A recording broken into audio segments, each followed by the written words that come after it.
எல்லாரும் எப்படி இருக்கீங்க? நல்லா இருக்கீங்களா? நான் நேர்மறையா தான் யோசிக்கணும், நல்ல விதமா தான் யோசிக்கணும்னு நான் விரும்புறேன். பட் இந்த நெகட்டிவ் தாட்ஸ் என்ன ரொம்பவே டார்ச்சர் பண்ணுது. எனக்கு நெகட்டிவ் தாட்ஸை முழுசா அழிக்கணும். அதுக்கு என்ன வழி? சிம்பிளா ஒரே வழி தான். பாசிட்டிவ் தாட்ஸை இன்க்ரீஸ் பண்ணணும்.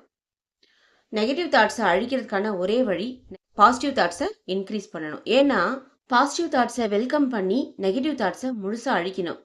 ஏன்னா சுச்சுவேஷனுக்கு தகுந்த மாதிரி, சூழ்நிலைக்கு தகுந்த மாதிரி இந்த நெகட்டிவ் தாட்ஸ் நம்மளுக்கு வந்துட்டு வந்துட்டு போயிட்டு இருக்கு இல்லைங்களா?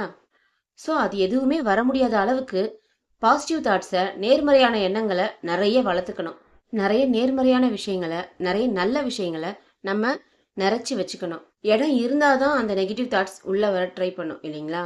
இடமே இல்லாத அளவுக்கு நேர்மறையான எண்ணங்களை போட்டு ஃபில் பண்ணிட்டீங்கன்னா எதிர்மறையான எண்ணங்கள் புதுசா உள்ள வர்றதுக்கு வழியே இருக்காது. பிளஸ் மலை மாதிரி உங்ககிட்ட எதிர்மறை எண்ணங்கள் குவிஞ்சு இருந்துச்சுன்னா கூட அது காலப்போக்கில் குறைஞ்சி குறைஞ்சி மடுவா மாறி இன்னும் காலப்போக்கில் இருக்கிற இடம் தெரியாம அழிஞ்சே போயிடும். இந்த வீடியோ உங்களுக்கு பிடிச்சிருந்துச்சுன்னா லைக் பண்ணுங்க, சப்ஸ்கிரைப் பண்ணுங்க. வேற யாருக்காவது இந்த வீடியோ ஹெல்ப்ஃபுல்லா இருக்கும் அப்படின்னு நீங்க நினைச்சீங்கன்னா கண்டிப்பா இதை ஷேர் பண்ணுங்க. நெக்ஸ்ட் வீடியோல பார்க்கலாம். பாய்.